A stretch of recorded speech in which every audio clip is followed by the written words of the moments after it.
Throughout history, two world wars stand out for their cataclysmic impact. In both, Germany played a pivotal role. Greetings everyone, I'm Chris. Today we'll explore how Germany, once a collection of smaller states, unified and shifted the global balance of power. 2 centuries prior to the world wars, the territory destined to be Germany was composed of 39 individual states. Each state reflected the distinct culture and language of its German-speaking residents. This intricate tapestry of diversity had its merits, safeguarding regional identities and allowing for tailored policy implementation. Yet, it also posed formidable challenges that hindered Germany's progress on the global stage. The splintered nature of these states obstructed the seamless movement of people and trade, stalling Germany's economic ascent. With multiple autonomous entities and dispersed military power, Germany stood vulnerable to external assaults. France's invasions laid bare these vulnerabilities, forcing Germans to confront the alarming reality of their fragmented state's potential subjugation. The post-revolution period, dominated by Napoleon's magnetic leadership, saw France embarking on a series of invasions that swept across Europe. This resonated deeply within the German psyche, solidifying the belief that a united nation was imperative to thwart any future attempts at foreign dominion. However, the path to German unification was fraught with complexities and contradictions. Although a united Germany was a collective aspiration, different societal groups in Germany held varied opinions on the path to its realization. While the commoners yearned for a democratic unification, the reigning monarchs and aristocrats clung tenaciously to their individual powers, wary of relinquishing authority. This dichotomy cast a long shadow over any grassroots unification movements, which were often met with brute force by the monarchs and nobility. In February of 1848, winds of change swept through, as France plunged into another major revolution. The reverberations of this upheaval rippled across Europe, igniting revolutions in various parts of Germany. Within this revolutionary fervor, a pivotal meeting emerged, convening representatives from across Germany in pursuit of unification through democratic means. This gathering ignited spirited debates on the scope of territories to be encompassed within a unified Germany. At the heart of these deliberations was the debate over Austria's involvement. As the effective leader of the German states, Austria's inclusion in a unified Germany was a contentious topic. However, Austria was multifaceted in its composition, not only comprising Germans, but also a mosaic of other ethnic groups. The inclusion of Austria in its entirety could potentially unleash a cascade of complications post-unification. One proposed solution was to encompass solely the German-inhabited regions of Austria. Nevertheless, Austria, apprehensive of division, firmly opposed this proposition. Consequently, deliberations pivoted towards the prospect of a Germany sans Austria. With Prussia ascending in influence over Austria, it naturally assumed the role of the new German helm. Unlike Austria, Prussia boasted a predominantly German population and robust economic ties with the neighboring German states. The consensus crystallized around the notion of a unified Germany, steered by representatives of the general populace, with the Prussian king assuming the imperial mantle. Yet, the journey toward peaceful unification was laden with stumbling blocks. The Prussian king, vital to this envisioned unity, held firm in his refusal to assume the title of Emperor of all Germany. This stance was rooted in the deeply ingrained belief that the title of Emperor, originally bestowed by divine authority, could not be received from a citizen occupying a lesser position. As highlighted earlier, the kings and nobles of Germany were staunchly committed to preserving their power. They sought unification under their aegis, shielding against popular initiatives that could threaten their supremacy. In the face of these challenges, uprisings across Germany were successively quashed, and the trajectory of unification discussions faltered, leaving the public's hopes largely unfulfilled. As the unification attempts orchestrated by the masses faltered, the grip of the monarchs and aristocrats tightened. propelling Germany towards unity while maintaining the existing power structure. As 1862 began, the formidable Otto von Bismarck rose to the role of Chancellor of Prussia. Bismarck's aspirations went beyond mere unification. He aimed to eliminate Austria's influence and pave the way for a unified Germany with Prussia at the helm. He recognized that merely eliminating Austria from the equation, as he had done before through diplomacy, might not suffice. Austria's residual influence could persist, given the inherent difficulty of reducing Austria's supporters to naught. Bismarck recognized that a military showdown with Austria was indispensable prior to achieving his grand vision. The key to Bismarck's strategy was the strategic manipulation of appearances. He aimed to present Prussia as a visible and appealing leader for all German states, effectively overshadowing Austria's influence. To achieve this, Bismarck sought a natural entry into war with Austria, all the while minimizing backlash from fellow German states and major European powers. Bismarck's focus turned to the contentious territories. Caught in a tussle between Denmark and Germany, this region encompassed two territories under the Danish king's jurisdiction, both boasting a substantial population of German speakers, which naturally ignited ethnic tension. In 1863, the Danish king's announcement that only the northern of the two territories would be annexed by Denmark set off alarm bells. The intimate ties between the two territories meant that their separation would lead to a divided region. This decision deeply unsettled the German populace of these territories, presenting a prime opportunity for Bismarck to rally support. Bismarck strategically invited Austria to collaborate in supporting the German cause, orchestrating a joint war against Denmark. The Prussian-Austrian coalition emerged victorious, wresting control of the two territories from Denmark. However, now a new dispute surfaced: how to govern these acquired regions. Austria's initial proposition involved a joint administration of both small states with Prussia, a move motivated by Austria's apprehensions regarding Prussia's growing influence. Austria hoped that joint administration would allow them to monitor Prussia's actions closely.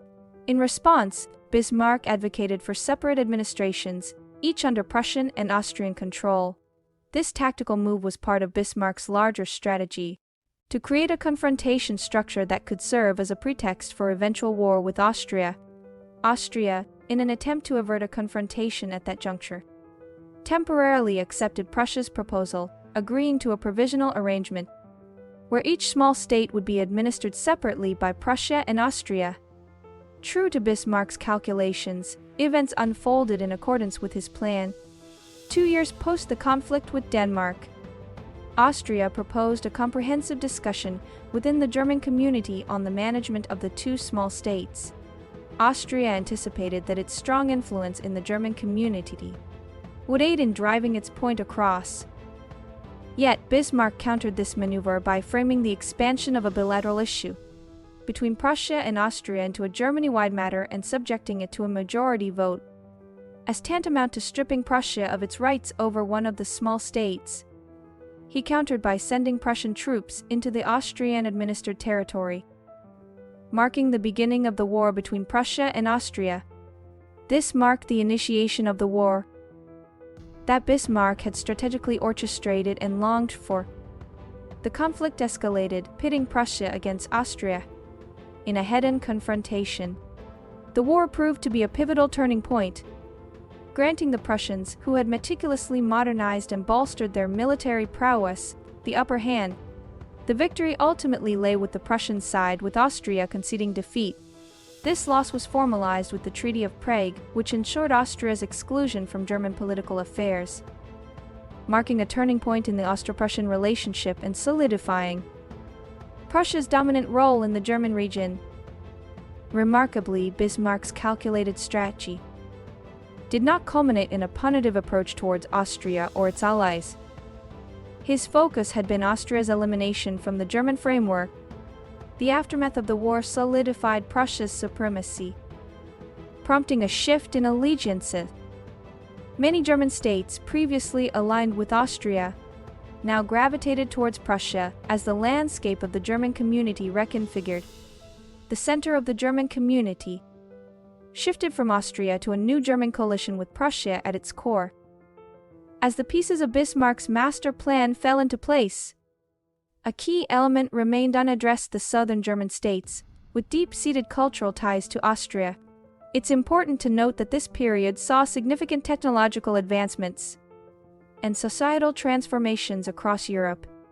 The rise of railways, industrialization, and a burgeoning print media not only changed lifestyles, but also played a pivotal role in shaping political events and sentiments. Despite Austria's defeat, these states persisted in their resistance against Prussia's influence. Bismarck discerned that creating a common adversary for all Germans could be the key to integrating these resistant states. France, with its historical propensity for invading German territories, emerged as the suitable contender. Given Bismarck's adept maneuvers and the geopolitical shifts of the time, tension between Prussia and France naturally escalated, setting the stage for the impending Franco-Prussian War. France harbored suspicions regarding Prussia's ambitions for a united and potent Germany. This atmosphere was ripe for a confrontational framework. The tensions escalated further in 1869 when a Hohenzollern prince, related to the Prussian king, was considered for the vacant Spanish throne. France reacted vehemently, fearing being caught between Prussia and Spain. Under Prussian influence, intense protests compelled the proposal's withdrawal. But France's unease persisted. The following year, a French ambassador demanded an assurance from the Prussian king that no future king of Spain would hail from the Prussian royal family. Prussia, however, saw no advantage in making such a promise and declined the request. In a masterstroke of diplomatic manipulation, Bismarck manipulated the contents of the Ems telegram, originally a correspondence detailing the French ambassador's conversation with the Prussian king, to portray the French representative as confrontational and the Prussian king as dismissive. This edited version was disseminated globally, sparking outrage and escalating the hostility between the two nations. The enmity reached its zenith, culminating in a declaration of war.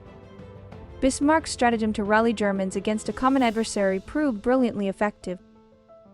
United under the Prussian banner, the Germans emerged victorious in the ensuing conflict with France. This victory, achieved within a mere 6 months, bore significant implications. Just before the war's conclusion, the Germans convened in the hallowed halls of Versailles, France, to proclaim the establishment of the German Empire. The declaration in Versailles marked a pivotal moment, signifying a unification with Prussia at the helm. The location, replete with historical significance for France, served to underline the Germans' triumph and establish a newfound confidence as citizens of a united German Empire. The choice of Versailles, deeply symbolic to the French, sowed the seeds of animosity that would contribute to the tensions leading up to World War I.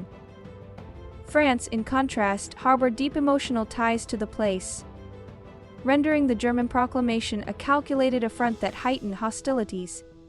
Interestingly, Versailles would once again take center stage post-World War I, with the signing of the Treaty of Versailles, which imposed punitive reparations on Germany and significantly reconfigured Europe's geopolitical landscape, further complicating German-French relations. While Bismarck's leadership ushered in an era of significant transformation, marked by several wars, his nature was not inherently inclined towards war. Beyond his military strategies, Bismarck's vision for a united Germany was one of stability, prosperity, and international respect. He believed in a strong centralized state, but was also pragmatic, willing to compromise and work with various factions to achieve his vision. Rather, he viewed warfare as a pragmatic instrument for fostering German unity. Following the achievement of unification, Bismarck's central objective shifted towards the preservation of Germany's well-being, guiding his efforts to maintain stability and balance within Europe. His adept diplomacy wove a complex tapestry of alliances with neighboring countries, creating an equilibrium that forestalled immediate chaos. However, this delicate equilibrium hinged largely on Bismarck's deft diplomacy. His resignation as Chancellor in 1890 precipitated a swift unraveling of this balance. the intensification of rivalries between the major European powers, driven by the pursuit of territories on a global scale, set the stage for a perfect storm. This storm would eventually engulf the world in the tempestuous waves of the First World War. Thank you for watching. Don't forget to like, comment, and subscribe for more insightful content. Take care and see you in the next video. Goodbye!